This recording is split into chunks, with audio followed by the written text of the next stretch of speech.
오늘 이 말씀도 가버나움 큰 마을이죠. 사실 오늘로 말하면 도시라고 할 만한 이제 그런 곳인데, 우리 주님께서 가버나움에 이제 거점을 정하시고 사역하던 때의 일화가 오늘도 소개되고 있습니다.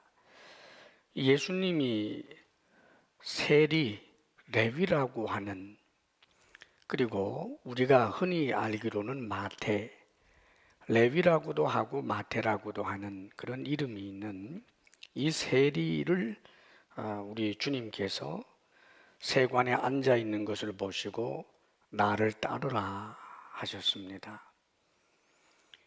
물론 예수님께서 가버나움 지역에서 말씀을 전하시고 또 여러 가지 사역 활동을 펼쳤기 때문에 이 레위, 마태가 예수님에 대해서는 이미 알고 있는 거지요. 그런데 예수님께서 나를 따르라, 제자로 부르시는 것입니다. 큰 영광으로 알고 28절에 보게 되면 그가 모든 것을 버리고 일어나 따르니라 그랬습니다. 예수님께서 부르시니까 모든 것을 버리고, 그러니까 물질적인 어떤 미래의 보장 이런 것들, 무슨 연봉 이런 것, 약속들이 전혀 없는 상태로 그냥 일어나서 예수님을 따르게 되었다고, 조건 없이 예수님을 따르게 되었노라고 성경은 그렇게 말씀해 줍니다. 우리가 예수님을 믿고 따르는 것은 항상 모든 것 가운데서 우선순위여야만 합니다. 어떤 이유도 예수님을 따르는 것을 포기할 만큼 그렇게 중요한 일은 절대로 없습니다. 하늘에서도 땅에서도 그 어디에서도 그런 것은 없습니다. 예수님을 믿고 예수님을 따르고 신앙생활하는 것, 이것은 항상 그 어떤 중요한 것보다 더 우선되는 일이지요. 그런데 이 예수님에게 아마 허락을 받았다고 생각이 되는데, 예수님을 따르면서 그동안 이 레위가 세리 일을 해왔었단 말이지요. 세리 일 하는 것을 다 이제는 청산하고 주님을 따르게 되는데, 예수님을 위해서 큰 잔치를 하게 되었다는 거지요. 자기 집에서 부자였기 때문에 아마 집이 컸을 것이라고 추측합니다. 그리고 마당도 있었겠지요. 예수님의 제자들만 해도 꽤 많은데 여기 다른 세리들도 있고, 또 이런 세리들과 친구라고 할 만한 사람들, 율법에 대해서 열심 있는 유대인들의 눈에 볼 때는 율법에 아예 열심이 없는 그런 부류의 사람들과 세리와 그 또 다른 세리들, 이런 사람들이 우글우글 모여서 잔치를 하고 있는 것입니다. 예수님께서 이것을 허락하시고 이들과 함께 지금 잔치 자리에 앉아 계시는 거지요. 그런데 아마 초대는 받지 못했겠지요. 바리새인들이라든지 서기관들, 이런 사람들 초대받지 못했겠지만 초대해도 안 올 사람들입니다. 그들이 생각하는 죄인이 초대한다고 오겠어요?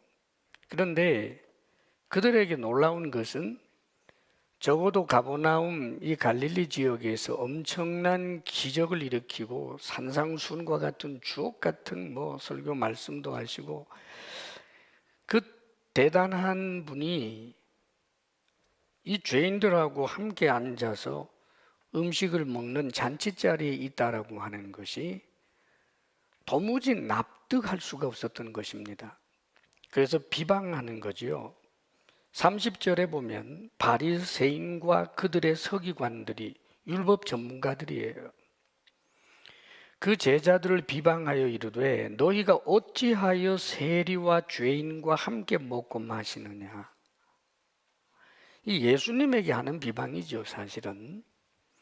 그런데 아마 예수님은 그 방 안에 아마 계실 터이고, 이 마당에도 뭐 잔치상이 여기저기 펴져 있는데 아마 바리새인들이 들어오기는 싫고 그들이 들으라고 하는 소리, 아마 큰 소리로 한 것 같아요.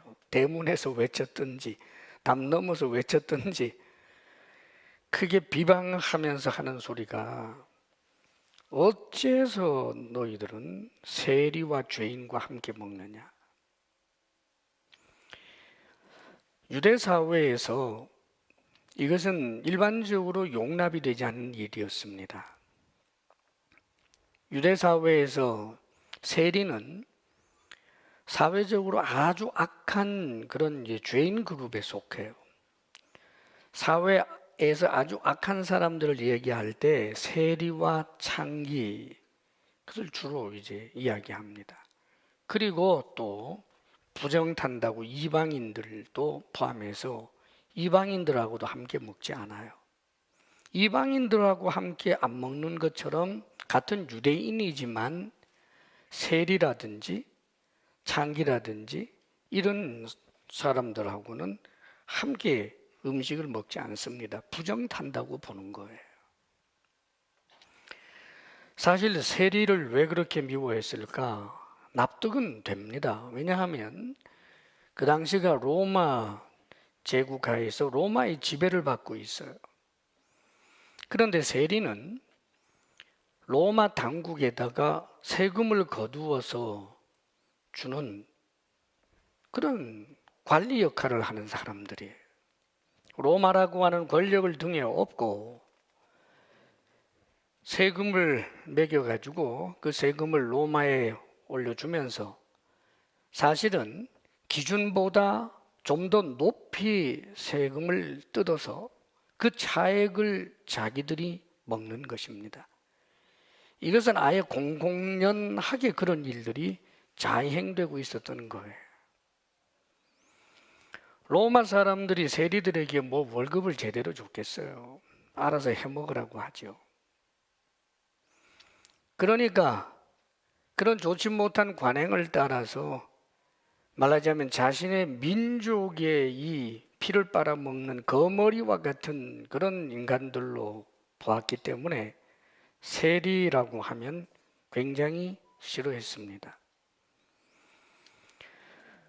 세리에 따라서는 정말 정직한 사람도 있을 수 있는데 아예 그런 여지를 주지를 않아요.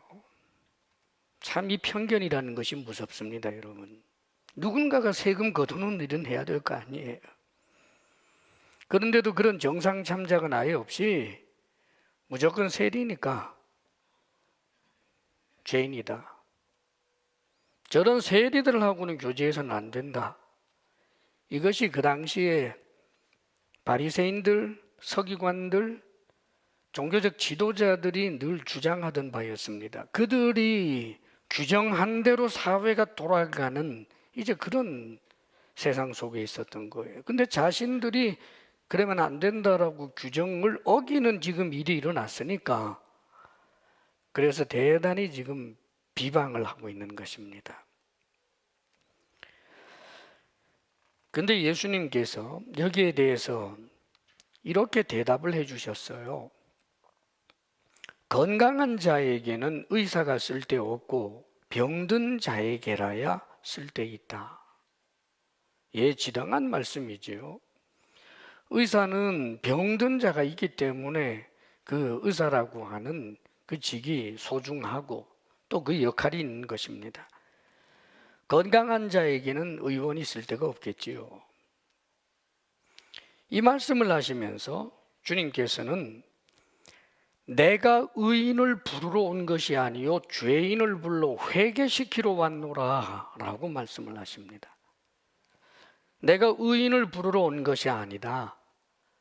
나는 죄인을 불러 회개시키기 위해서 왔다. 당신이 오신 목적을 그렇게 말씀하십니다. 의인을 부르러 온 것 아니다. 바리새인들, 서기관들, 율법에 열심히 있다고 생각해서 이 세리라든지 사회적인 죄인들과 전혀 교제하지 아니하려고 하고 저들을 죄인으로 정죄하고 스스로 의인이라고 생각하고 있는 너희들은 나하고 상관이 없다. 나는 죄인을 불러 회개시키러 왔다. 사랑하는 여러분, 회개를 시키려면 죄를 인정해야 회개가 될 거 아니에요. 죄를 인정하지 않는데 어떻게 회개를 시켜요?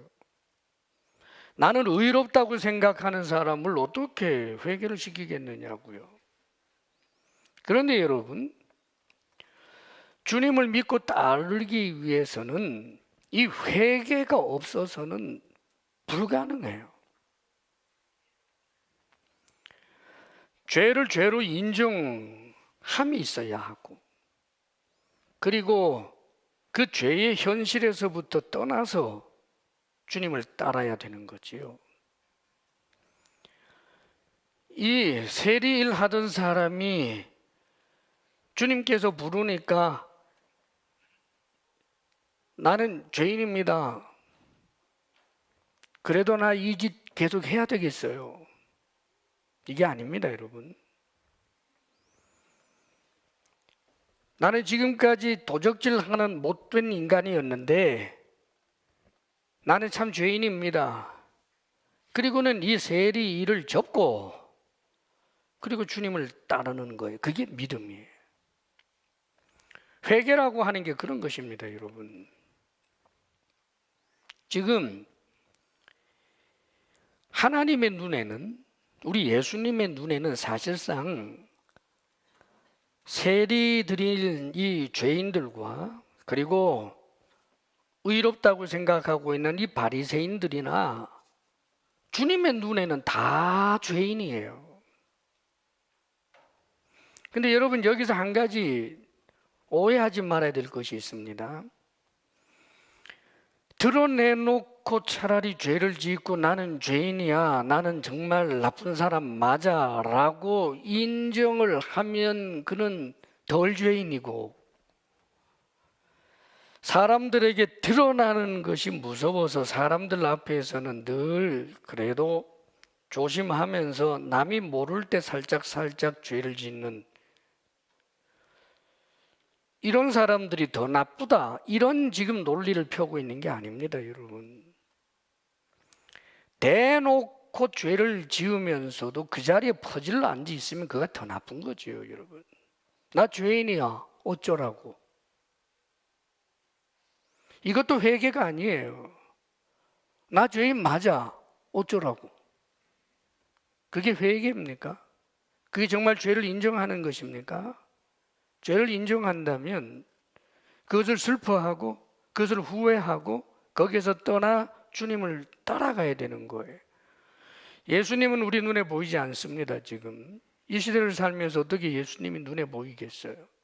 예수님을 믿고 예수님께서 우리에게 하시는 말씀에 날마다 순복하며 자기 자신을 부인하고 내 속에 계시는 성령님과 함께 계속하여 믿음 생활을 하는 것, 이것이 예수님을 따르는 거예요. 자, 그런데 문제는 똑같은 죄인인데 세리는 지금 그 죄를 인정할 뿐만 아니라 주님의 부르심에 따라 나서서 주님을 따르는 거예요.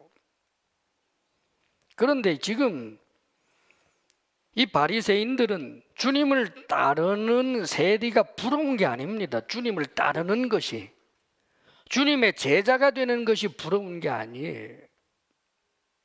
거기에는 아예 관심도 없어요. 왜냐하면 자신들은 죄인이 아니라고 생각을 했기 때문에 그렇죠. 회개할 일이 없다고 생각을 하는 거예요.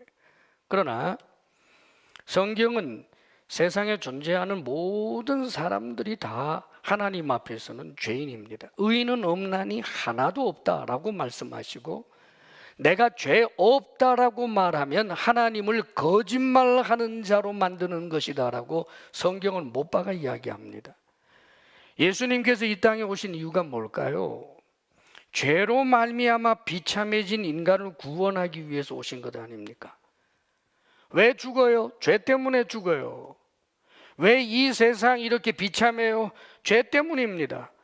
아담 하와가 범죄함으로 죄로 말미암아 이 세상이 죽음이 들어오고 죄가 이 세상에 온통 마치 공기처럼 퍼져 있고 죄에 오염되지 않은 자가 하나도 없기 때문에 모두가 죽고 모두가 비참하고 모두가 늙고 병들고 모두가 죽어서 지옥 가는 거예요.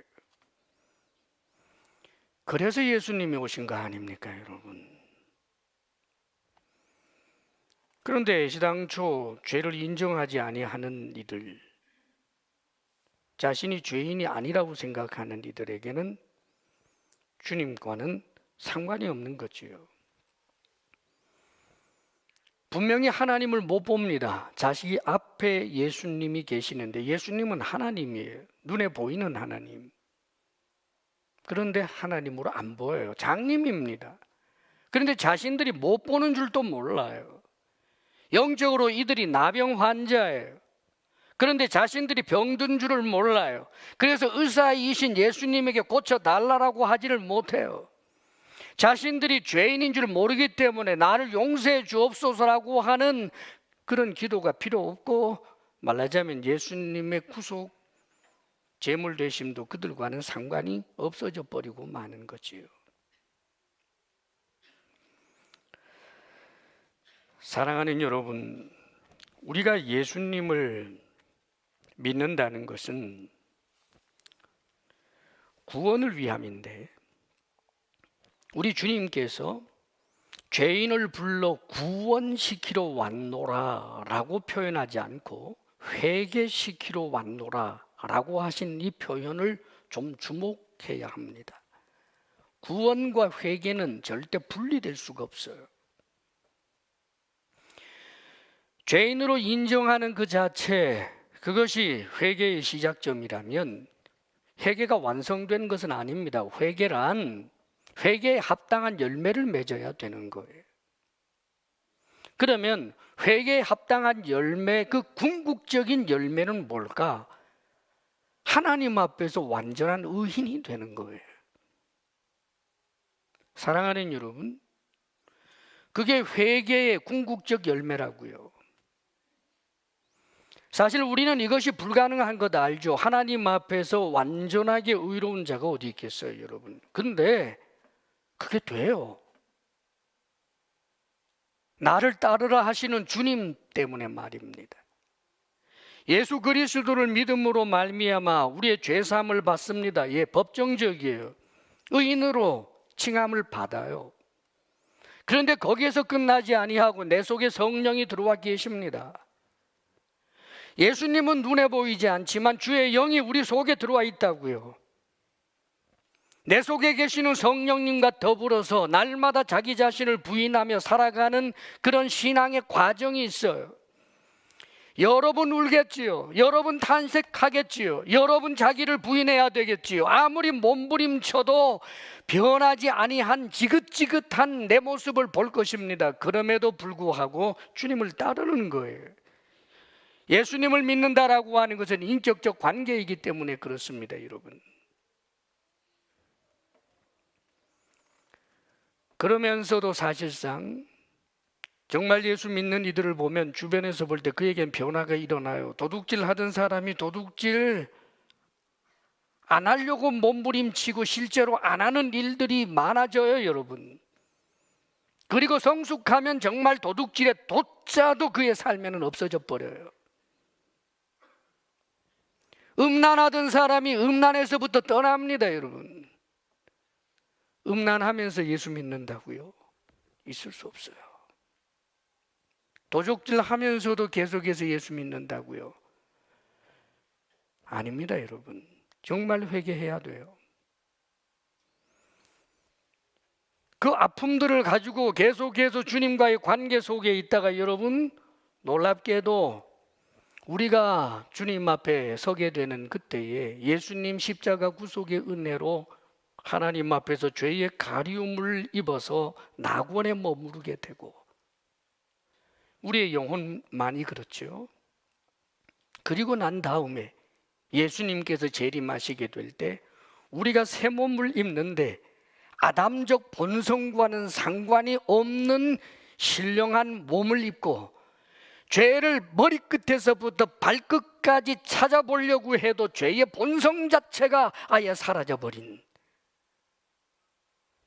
진정한 의인, 예수님을 믿고 따르는 사람에게 주어지는 선물입니다. 할렐루야.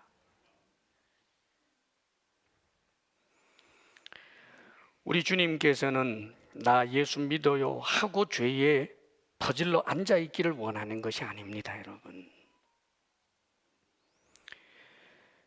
나 죄인이거든. 죄 안 짓는 사람 어디 있어? 나도 죄인, 너도 죄인. 어쩌라고? 이걸 원하시는 게 아니에요, 여러분. 치열한 영적 전쟁, 치열한 자기 부인. 그럼에도 불구하고 하나님과 나 사이를 볼 때 내가 얼마나 하나님의 은혜에 도달하지 못하는 그런 지긋지긋한 그런 악한 본성을 가지고 있는 나임을 발견하지만, 사랑이 하는 여러분, 그들이 주님을 믿고 의지하고 자신을 부인하고 몸부림치는 이 모든 과정을 주님은 긍휼과 사랑으로 바라보시면서 내 속에 계시는 성령님을 거두지 않고 힘도 주시고 도와도 주시고 하는 이 모든 과정 말입니다. 그것 없으면 신앙이 아니에요. 미신이지.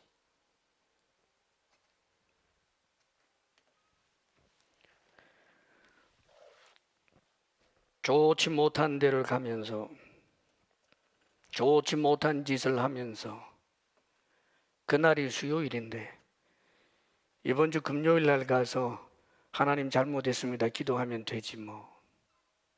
신앙 아닙니다.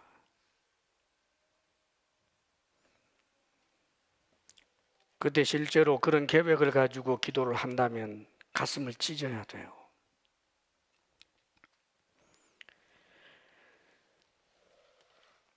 우리 주님께서는 정말 죄인으로서 회개하는 사람, 회개의 길을 걸어가는 사람에게 궁극적인 회개에 합당한 열매를 선물로 주시는 분이심을 굳게 믿을 수 있기를 축복합니다.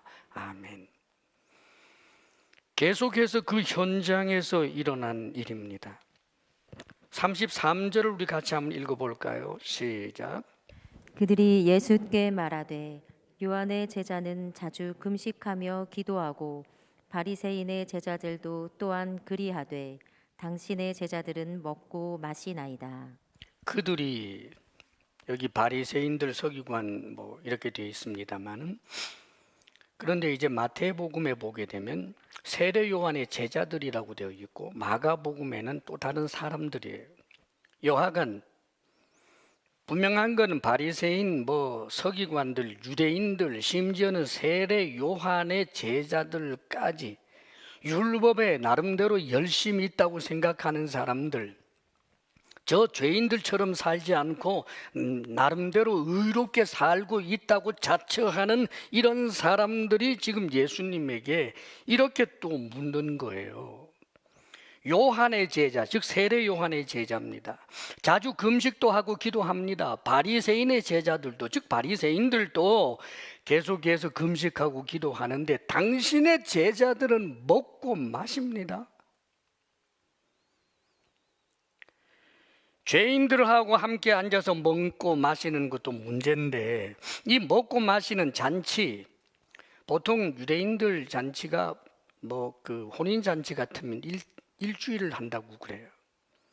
지금 여기 큰 잔치라고 한 것 보니까 아마 동네가 떠들썩할 정도로 하루 만에 끝나는, 어디 맛있는 음식 한번 먹고 끝나는 것이 아니라 이 몇 날 며칠을 아마 했던 그런 잔치였던 것으로 생각이 됩니다. 너무 먹고 마시고 흥겨워하니까. 아니, 일반적으로 경건하다면 금식도 많이 하고 기도도 많이 해야 하는데 먹고 마시다니, 이걸 받아들일 수가 없는 거예요. 그 당시 바리새인들이 금식은 일주일에 2번을 했어요. 모세가 시내산에 율법을 받기 위해서 올라갔을 것이라고 추정되는 날, 목요일과 그 다음에 내려왔다고 생각되는 월요일, 이 금식을 했어요. 바리새인들을 그렇게 금식을 했고 세례 요한의 제자들은 더 했어요. 이들은 아예 광야에서 그냥 거의 초막 짓고 살다시피 하면서 말하자면 정말 엄청나게 그렇게 금식도 하고 늘 하루 종일 기도하고 그랬단 말이죠. 바리새인들도 일반적으로 2번 하지만 2번을 더 넘게 하는 사람들, 그런 사람들이 많이 있었던 거예요. 그런데 어떻게 해서 먹고 마시느냐고. 근데 예수님께서 이렇게 대답을 하셨습니다.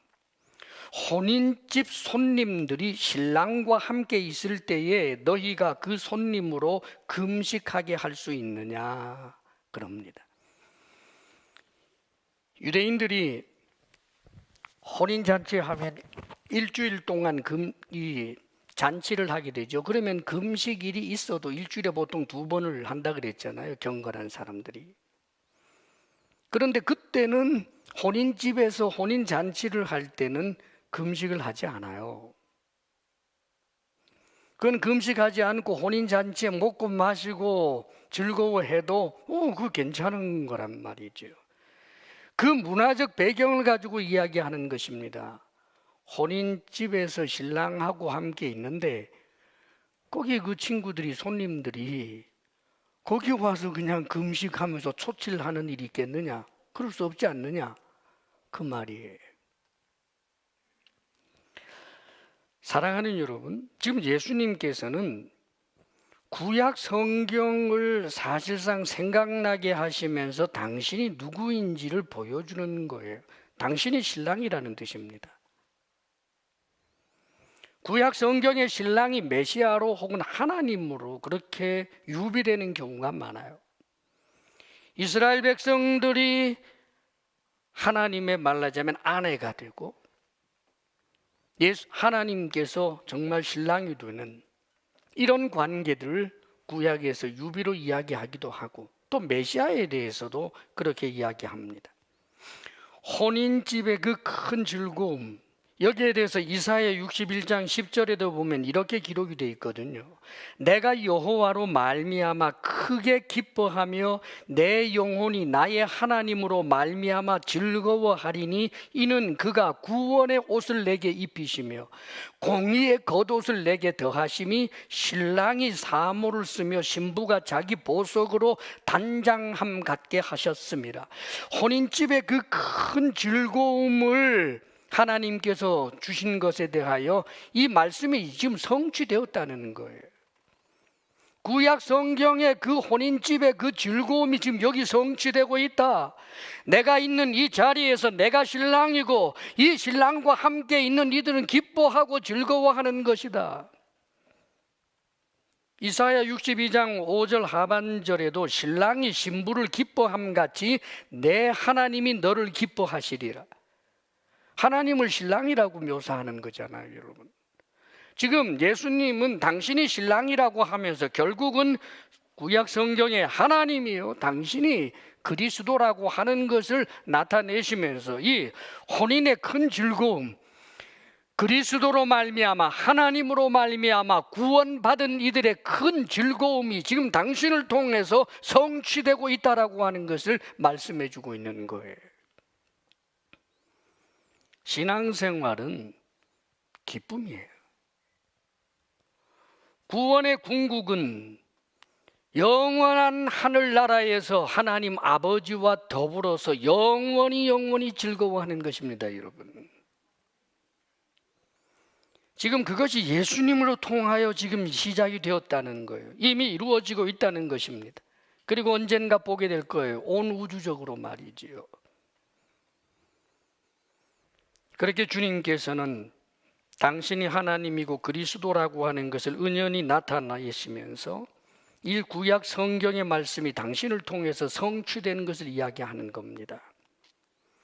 그러면서도 주님께서 35절에 이렇게 말씀해 주셨어요. 그러나 그 날에 이르러 그들이 신랑을 빼앗기리니 그 날에는 금식할 것이니라.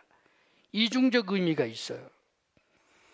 우리 주님을 빼앗기는 날, 주님이 십자가에 못 박힘이 되는 그때, 지금 그것을 이야기하시는 것입니다.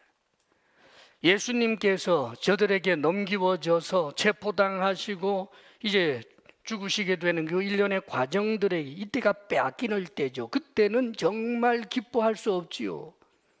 금식하고 애통해하고 그렇습니다. 1차적인 의미가 그래요. 언젠가는 내가 죽임을 당할 것에 대한 것을 우리 주님께서 이 말씀을 통해서 암시해 주고 있어요. 그러나 또 한 가지 깊은 의미가 있습니다, 여러분. 주님을 빼앗길 때, 주님과 함께 있을 때는 기뻐하고 즐거워할 것밖에 없어요, 여러분. 주님을 빼앗길 때, 그때는 애통해야 돼요. 그때는 금식해야 된다고요. 주님을 빼앗긴다는 게 뭘까요? 어느 누가 감히 주님을 빼앗을 수 있겠습니까마는 내가 탐욕으로 인해서 나의 죄성으로 인해서 주님을 따르지 않을 때, 주님의 말씀에 순복하지 않을 때 사실상 그것은 진정한 의미에서 주님을 내 욕심에 빼앗긴 것과 똑같은 거예요, 여러분. 그 모습을 발견하게 되면 죄의 현실의 자리에 있는 나 자신을 보게 될 때는 울어야지요. 애통해야지요. 금식해야지요. 뿌리칠 수 없는 이 도적질 금식해야지요. 뿌리칠 수 없는 이 음란 금식해야지요. 가슴을 쳐야지요. 애통해야지요. 그것을 말씀하시는 거예요, 여러분. 금식하는 이유가 뭡니까? 이들은 사람들에게 보이려고 한 거예요. 내가 경건해 라고 하는 사회적 높임을 받고자 하고 싶은 그런 마음이란 말이에요. 자신이 금식하고 자신이 기도를 많이 함으로 인해서 그래서 스스로가 의롭다, 나는 당연히 구원받은 사람이야 라고 생각하는, 사랑하는 여러분, 오히려 주님과 상관없어져 버리는 거예요. 얼마나 위험한 일인지 몰라요. 전날에 늘 기도하고 구제를 그렇게 많이 했던 로마 백부장 고넬료에게 네 기도가 상달되었다, 네 구제가 상달되었다, 그러므로 너는 구원받았다가 아니라 네 기도가 상달되었고 네 구제가 상달되었다, 그러니 복음을 들어라. 복음을 듣고 믿어야 되는 거예요, 여러분. 그래서 베드로를 청해서 그 복음의 말씀을 듣고 그들이 성령 받는 일이 일어나는 것 아닙니까? 그러면서 우리 주님께서 비유의 말씀을 해주시는 거지요. 새 옷에서 조각을 뜯어내 가지고, 그러면 그 새 옷 조각이죠, 천입니다. 그것을 가지고 낡은 옷에 붙이는 자 없다. 맞죠? 그럼 바보 없지요. 그렇게 하면 좋아도 되지도 않고 새 옷만 버리고 낡은 옷도 그게 이상하단 말이에요. 땡겨져서 낡은 옷도 다른 것도 터져버리기 때문에 둘 다 버리게 되는 거지요. 어울리지 않는다. 조화를 이루지 못한다. 그런 비유를 하셨고요. 또 37절에는 이렇게 비유 말씀을 해주십니다. 비슷한 내용들이에요. 새 포도주를 낡은 가죽 부대에 넣는 자가 없다. 그 당시 그 팔레스타인 유대 사회에서 말하자면 와인은 그들의 이제 음료 문화니까, 그러면 새 포도주를 담아 놓으면 이게 발효되는 과정에서 굉장히 부풀어 오른단 말이에요. 그런데 오래된 낡은 가죽불에, 이것은 신축성이 없어요. 거기에다가 새 포도주를 넣어두면 얼마 지나면 이게 빵빵해지다가 뻥 터져 버리기 때문에 부대도 버리고 포도주도 버린다. 그 당시 사람들이 다 아는 내용이었어요. 다 아마 고개를 끄덕였겠죠. 맞죠? 그러면서 하시는 말씀이, 그러기 때문에 새 포도주는 새 부대에 넣어야 한다. 자, 새 포도주, 오래된 포도주. 여기 39절에도 보면 또 묵은 포도주 이야기도 나와요. 새 옷, 낡은 옷, 새 부대, 낡은 부대, 이런 표현을 씁니다. 이것이 뭘까? 이것은 1 더하기는 2다라고 하는 식의 공식적 이야기는 아닙니다.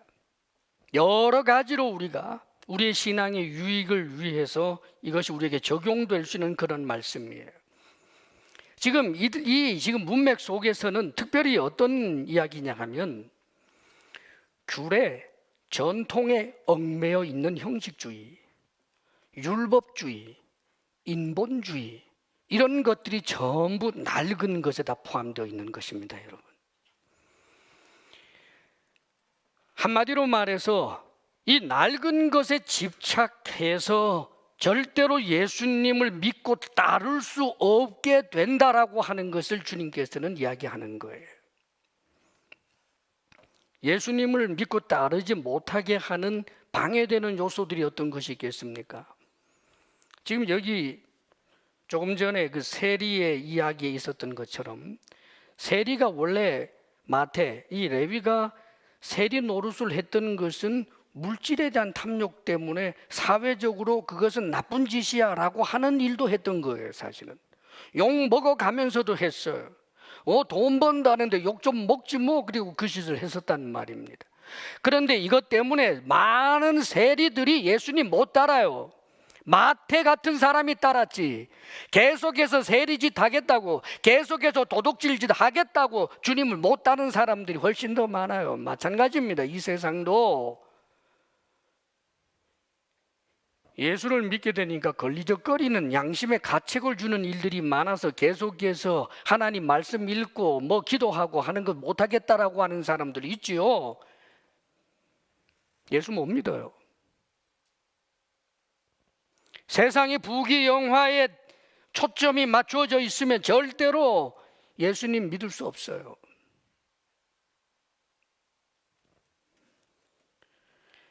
그런데 더 무서운 것은 지금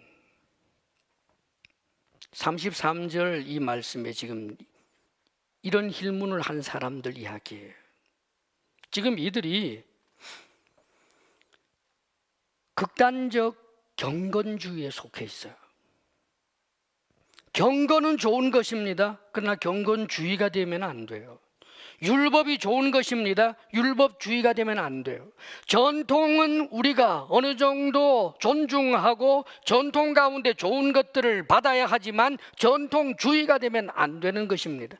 인간이 인간을 사랑하여 주고 배려하여 주는 것은 대단히 좋은 일이지만 인본주의가 되면 안 되는 거예요. 철저하게 주님 중심, 철저하게 주님 따르는 것, 그게 우선이란 말이에요. 지금 이들에게 있었던 문제가 뭘까요? 금식 많이 하고 기도 많이 한다는 거죠. 금식 많이 하고 기도 많이 하니까 좋은 거예요. 그런데 금식 많이 하고 기도 많이 하니까 나는 의롭고, 금식 많이 하고 기도 많이 하니까 나는 구원받았다. 주님과 상관없어요. 자기 의로 구원받은 거잖아요. 주님의 십자가 구속의 은혜가 필요 없어요. 마음에 와 닿지도 않아요. 내가 정말 엄청나게 의롭게 살았기 때문에 하나님 앞에 사랑받는 거야, 이런 생각을 하는 이가 예수님 십자가 구속의 은혜가 눈에나 들어오겠습니까? 은혜를 은혜로 여길 수 없는 사람들이 되고 마는 거예요. 우리가 신앙생활을 할 때 잘못하면 이런 덫에 빠져버릴 수가 있어요. 어떤 분이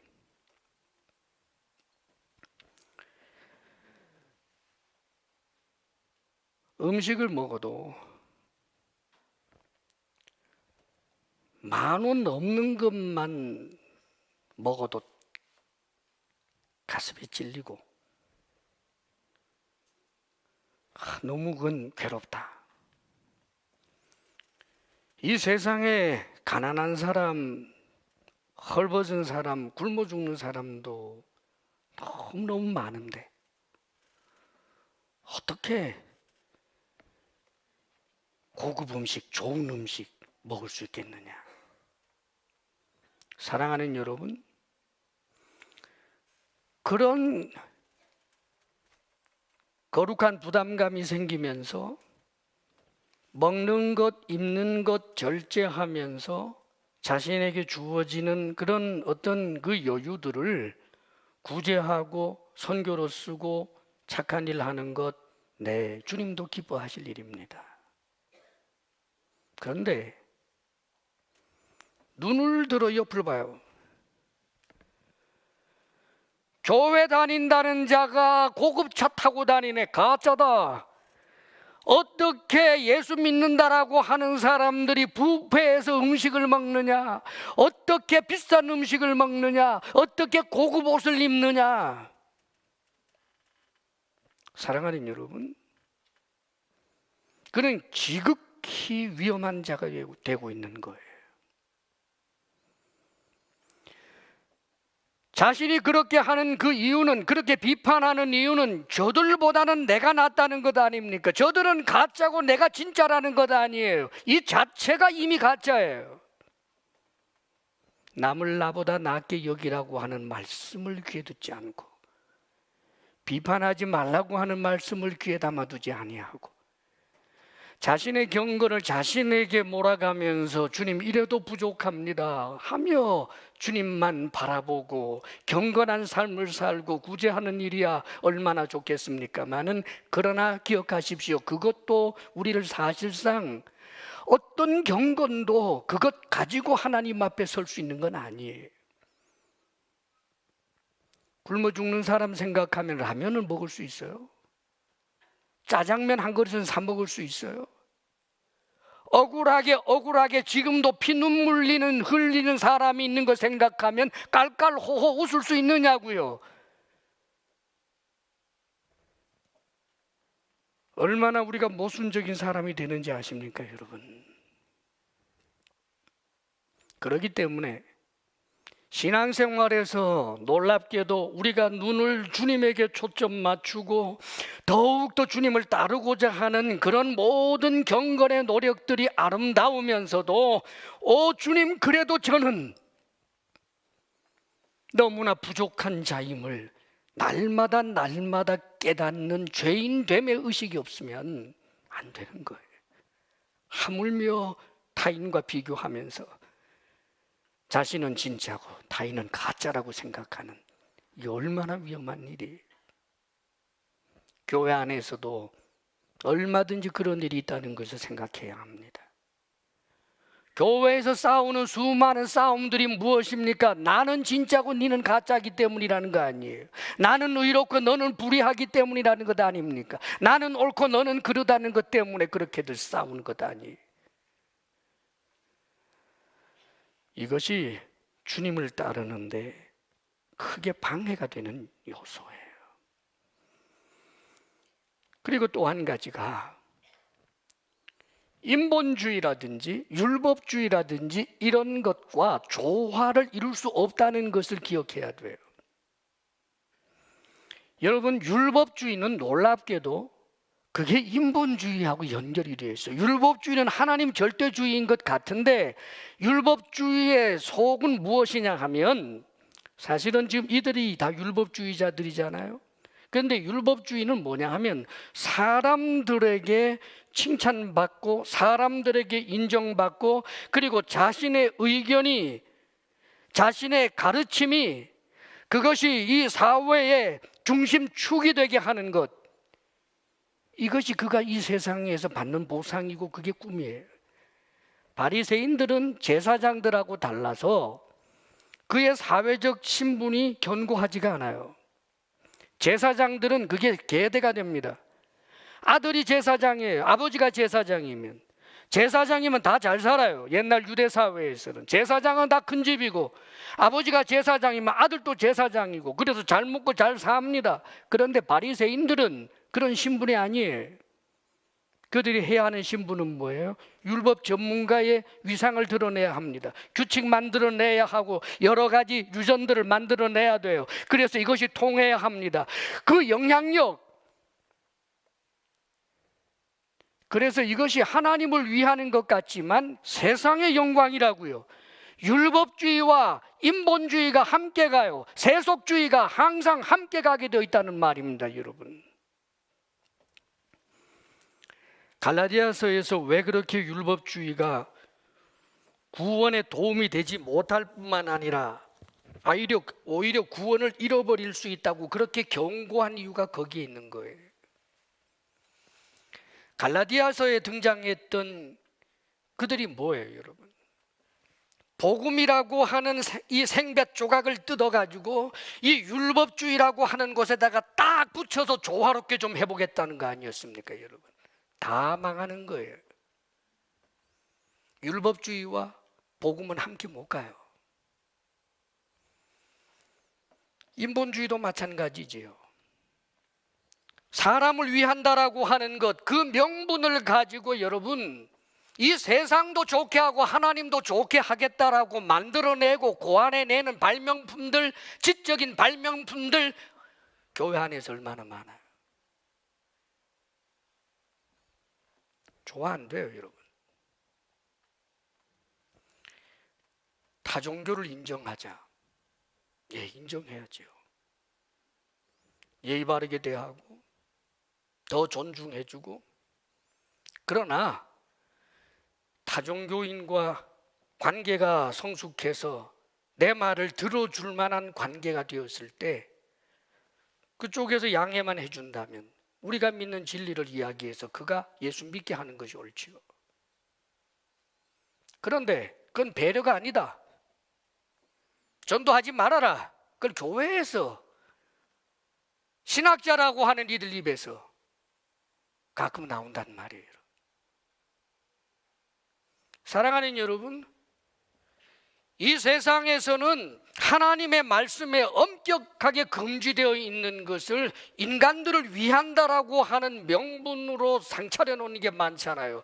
그 밥상을 크리스찬들이 퍼먹으면서 그걸 옳다라고 해서 되겠느냐 말이에요.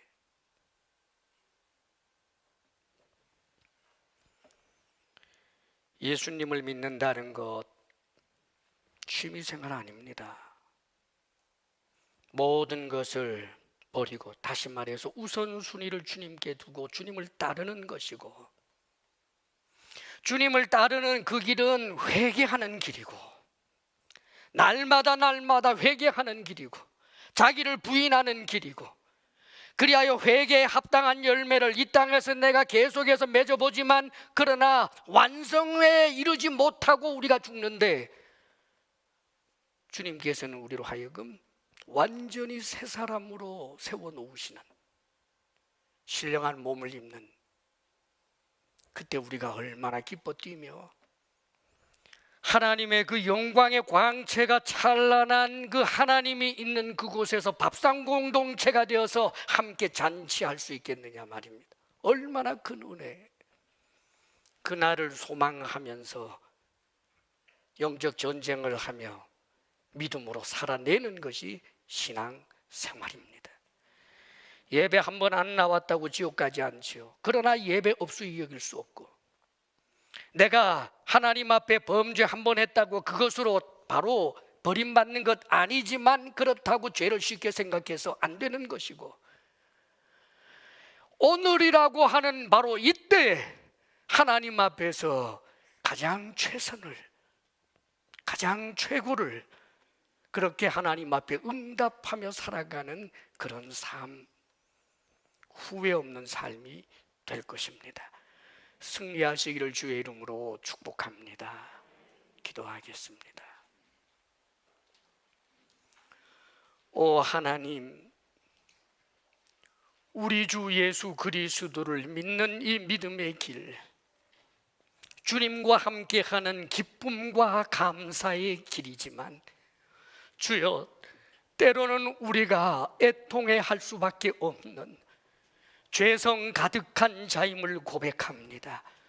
우리의 더러운 본성은 우리의 의를 늘 드러내며 남을 무시하고 아버지여 하나님 앞에 마치 구원을 스스로 쟁취한 자처럼 굴 때가 있음을 고백합니다. 오 주여, 우리를 긍휼히 여겨주시고 우리 주 예수 그리스도 십자가 구속의 은혜를 온전히 믿고 바라며 우리의 주 되시는 주님을 온전히 순복하며 따르는 우리가 되게 하여 주옵소서. 예수님 이름으로 기도합니다. 아멘.